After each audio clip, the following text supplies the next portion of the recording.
Shalom, salam berkat dari kami untuk pendengar sekalian. Saat ini pendengar akan diberkati dengan program Hari Ini Harinya Tuhan bagian yang ke-8.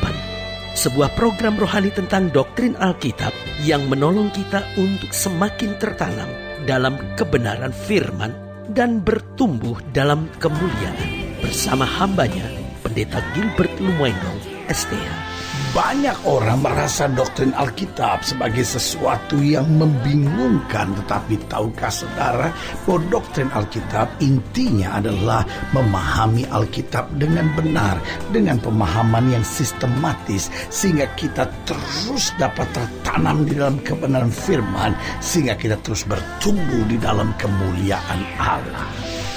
Buka hati saudara sekalian untuk menerima berkat-berkat firman-Nya hari ini. Salah satu keputusan penting di dalam kekristenan kita adalah menyerahkan diri dan dibaptis. Saudaraku yang kasih dalam Tuhan, baptisan adalah sebuah proklamasi kepada dunia bahwa saya adalah anak Allah, bahwa dosa saya sudah diampuni dan hidup saya sepenuhnya hanya bagi Yesus. Nah, saya mengerti ada banyak persoalan, ada banyak perpecahan, ada banyak masalah justru karena soal baptisan. Karena kita tahu betul bahwa baptisan adalah inti dasar dalam kekristenan kita. Saudaraku yang kasih dalam Tuhan, ketika kita bertobat, kita dilahirkan kembali, kita dibaptis, berarti yang lama sudah berlalu, sesungguhnya yang baru telah terbit. Haleluya. Selamat datang dalam program kita hari ini, Harinya Tuhan. Dan seperti biasa bahwa dalam program ini kembali iman sudah akan dikuatkan dan semangat sudah akan kembali dibangkitkan untuk menghadapi kenyataan-kenyataan hidup ini. Karena kita tahu dasar yang teguh dalam kehidupan kita adalah firman Tuhan. Selama kita bersandar pada firman Tuhan, tidak ada yang perlu kita takutkan. Tetapi selama kita bersandar pada pengertian dan kekuatan kita sendiri,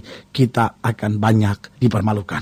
Nah, saudaraku yang kasih dalam Tuhan, dan dalam program kita sedang membahas tentang baptisan Yesus. Nah, ini pertanyaan yang sangat menarik sekali. Mengapa Yesus perlu dibaptis? Saudaraku yang kasih dalam Tuhan, bukankah Yesus adalah Allah sendiri yang tidak berdosa? Kenapa dia perlu dibaptis? Dan dengan tegas ketika Yohanes mencegah dia dan berkata, aku tidak layak membaptis kamu, bahkan membuka tali kasutnya pun aku tidak layak. Yesus berkata apa? Kita harus melakukan ini untuk menggenapi kehendak Allah.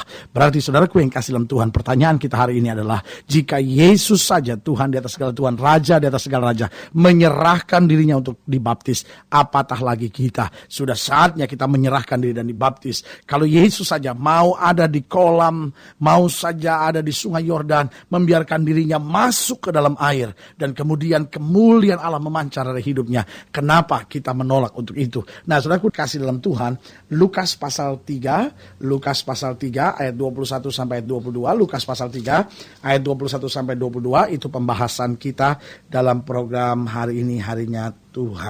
Nah, Lukas pasal 3 ayat 21 sampai 22. Ketika seluruh orang banyak itu telah dibaptis, dan ketika Yesus juga dibaptis dan sedang berdoa, terbukalah langit dan turunlah Roh Kudus dalam rupa burung merpati ke atasnya. Dan terdengarlah suara dari langit, engkaulah anakku yang kukasihi, kepadamulah aku berkenan. Aku yang kasih dalam Tuhan, dalam ayat-ayat bacaan ini kita bisa melihat bahwa Yesus sendiri merelakan dirinya untuk dibaptis. Nah, saya mengerti ada banyak orang yang berkata, loh yang penting kan kita beriman. Nah, saudaraku yang kasih dalam Tuhan, baptisan adalah lanjutan dari iman. Iman adalah sebuah kepercayaan dalam hati kita, di mana di hati kita percaya bahwa Yesus ada, bahwa di hati kita percaya bahwa bagi Yesus tidak ada perkara yang mustahil. Di hati kita percaya bahwa Yesus sekarang menuntun dan menguasai hidup saya. Tetapi baptisan adalah proklamasi keluar untuk memberitahukan kepada dunia bahwa saya tidak akan lagi hidup dalam dosa. Saya tidak akan lagi berjalan dengan kekuatan saya sendiri. Kuasa Kristus menyertai saya. Kuasa Kristus membimbing saya. Kuasa Kristus memimpin saya untuk memberikan kemenangan-kemenangan yang dahsyat dan luar biasa. Haleluya. Itu sebabnya ketika kita beriman, kita simpan di hati kita. Tetapi ketika kita dibaptis, kita nyatakan kepada dunia, kita beritahukan kepada orang di sekitar kita bahwa hidupku bukannya aku lagi, tapi Kristus yang hidup di dalam aku. Nah, dalam konteks ini, Kristus juga melakukan hal yang sama, bahwa dia adalah anak Allah. Itu sesuatu yang dia percaya dari mulai dia kecil. Bahkan Alkitab berkata apa? Dia ada di rumah ibadat, berdebat, berdiskusi dengan ahli-ahli agama. Dari dia mulai lahir, bahkan Maria sudah mendapat petunjuk dari malaikat bahwa beri nama dia Yesus, karena dialah Immanuel, itu Allah yang turun, Allah yang beserta dengan manusia, Allah yang menjadi sama dengan manusia, dan Allah yang tidak pernah meninggalkan manusia. Jadi dari mulai dia lahir, dari mulai dia kecil, ada sesuatu dalam dalam hatinya bahwa dia turun menjadi sama dengan manusia untuk menyelamatkan manusia. Tetapi dalam baptisannya, proklamasi dari Allah berkata, inilah anak yang kukasihi, kepadanya lah aku berkenan. Saudaraku yang kasih dalam Tuhan, berarti kita melihat betul bahwa baptisan adalah sesuatu yang sangat menentukan di dalam kekristenan kita. Saya pelajari apa yang dapat dihasilkan, apa yang dapat nyata dari sebuah baptisan. Yang pertama coba saudara lihat pada ayat yang ke-21 dikatakan, ketika seluruh orang banyak itu telah dibaptis, dan ketika Yesus juga dibaptis dan sedang berdoa, terbukalah langit. Berarti hal yang pertama, apa yang dikerjakan, apa yang dihasilkan oleh sebuah baptisan yang benar. Yang pertama, langit terbuka. Apa artinya langit terbuka? Berarti ada hubungan akrab antara kita dengan sorga. Kalau selama ini langit sepertinya tertutup, kita berdoa sepertinya tidak ada jawaban dari Tuhan. Kita berseru kepada Tuhan, sepertinya langit telah menjadi tembaga dalam hidup kita. Sepertinya berkat tidak bisa memancar. Sepertinya kuasa anugerah tidak pernah bisa turun dari sorga. Tetapi waktu kita dibaptis, kita bertobat, kita tinggalkan hidup lama, kita menjadi manusia baru. Maka apa yang terjadi? Langit terbuka. Karena itu Alkitab bilang, satu orang bertobat, seluruh isi sorga bertempik sorak. Tapi saudaraku, saya sedang bicara tentang baptisan yang benar.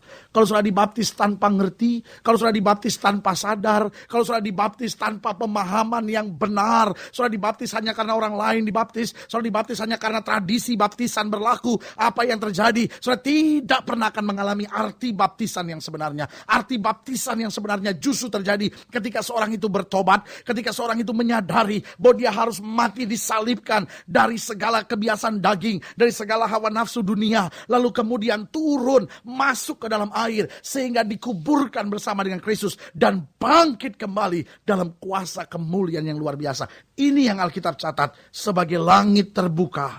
Ada hubungan akrab antara kita dengan sorga.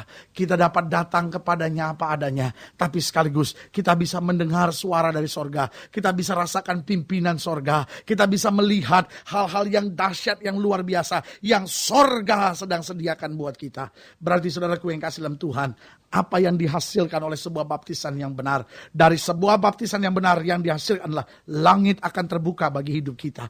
Adanya hubungan akrab antara kita dengan sorga. Sehingga kita nggak pernah perlu merasa sendiri. Kita tidak pernah perlu merasa takut. Karena yang menyertai kita adalah pasukan sorga yang akan menjamin keselamatan kita. Saudaraku yang kasih dalam Tuhan. Yang kedua saya pelajari pada ayat yang ke-22. Di ayat yang ke-22 dikatakan, dan turunlah Roh Kudus dalam rupa burung merpati ke atasnya. Berarti hal yang kedua, baptisan menghasilkan turunnya kuasa Roh Kudus. Karena kita tahu betul bahwa dalam baptisan, manusia lama kita disalibkan.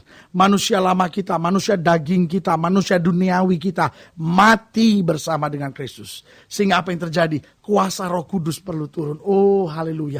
Itu sebabnya selalu saya tekankan pentingnya seorang mengerti kalau dia dibaptis. Pentingnya seorang dibaptis bukan karena ikut-ikutan. Pentingnya seorang dibaptis bukan karena tradisi. Ada banyak orang pikir, saya jadi orang Kristen ya, saya perlu dibaptis karena tradisi. Sebagian lagi mungkin berkata, soal Kristen kan soal hati, nggak perlu dibaptis juga nggak apa-apa. Sebagian bahkan bilang, loh penjahat di sebelah kanan Yesus nggak pakai dibaptis dulu langsung masuk Taman Firdaus. Jawaban saya sederhana, itu kan memang waktunya nggak memungkinkan, situasinya nggak memungkinkan. Tetapi kalau situasinya ada, waktunya ada, tapi kita mengeraskan hati, itu lain ceritanya saudara-saudara. Karena itu berarti artinya kita sengaja mau mengeraskan hati, menolak kehendak Allah untuk berkata, saya tidak mau dibaptis. Tapi hari ini kembali sebagai hamba Allah saya mau ingatkan, bahwa ketika kita dengan sungguh-sungguh, ketika kita dengan pengertian yang dalam, ketika kita seturut dengan firman Tuhan memahami bahwa iya ya, saya perlu bertobat, saya perlu menyerahkan diri untuk dibaptis, saya perlu ada keputusan bulat untuk menyadari bahwa manusia lama saya harus turut disalibkan, manusia baru saya harus kembali dibangkitkan melalui air baptisan. Saudaraku yang kasih dalam Tuhan, apa yang terjadi? Yang pertama, langit terbuka. Yang kedua, turunnya kuasa Roh Kudus. Roh Kudus mulai menuntun hidup kita. Karena seorang dibaptis, waktu dia keluar, sebetulnya dia bayi yang suci yang baru dilahirkan kembali. Dan apa yang terjadi? Dia nggak bisa berjalan sendiri dengan kekuatannya. Dia butuh kuasa Roh Kudus untuk membimbing, untuk menuntun, untuk mendewasakan dia dalam terang kuasa Tuhan. Yang ketiga, apa yang dihasilkan oleh baptisan. Coba lihat ayat yang ke-22 bagian terakhir. Dikatakan di sana, dan terdengarlah suara dari langit, engkaulah anakku yang kukasihi, kepadamulah aku berkenan. Berarti yang ketiga, suara Bapa, suara Allah, suara Tuhan mulai dipahami. Saudara bisa bayangkan, bukan hanya Kristus yang mendengar suara itu. Orang di sekitarnya mulai sadar, ini loh anak yang dikasihi, yang kepadanya Bapa berkenan. Berarti apa? Kita mulai akrab dengan Tuhan. Kita bisa mulai mendengar suaranya. Kita bukan hanya punya hubungan yang dekat dengan sorga, tapi kita mulai bisa mendengar suara Tuhan. Saudaraku yang kasih dalam Tuhan, ini kan yang hilang dalam dunia ini. Orang beragama, orang beribadah, tetapi nggak bisa lagi mendengar suara Tuhan. Yang dia dengar hanya suara manusia. Yang dia dengar hanya pengajaran-pengajaran manusia yang notabene bisa salah, bisa ngaco, dan bisa menuntunnya di dalam kepalsuan dan kesesatan. Saudaraku yang kasih dalam Tuhan, saya percaya Allah kita adalah Allah yang hidup. Karena dia hidup, dia dapat berbicara. Sehingga ibadah yang sejati bukan hanya mendengar suara manusia. Ibadah yang sejati juga mendengar suara Allah. Dituntun oleh Allah, dibawa ke padang rumput yang hijau dan mengalami kemenangan yang luar biasa. Haleluya. Berarti hari ini kita lihat bahwa baptisan Yesus menghasilkan hal yang luar biasa.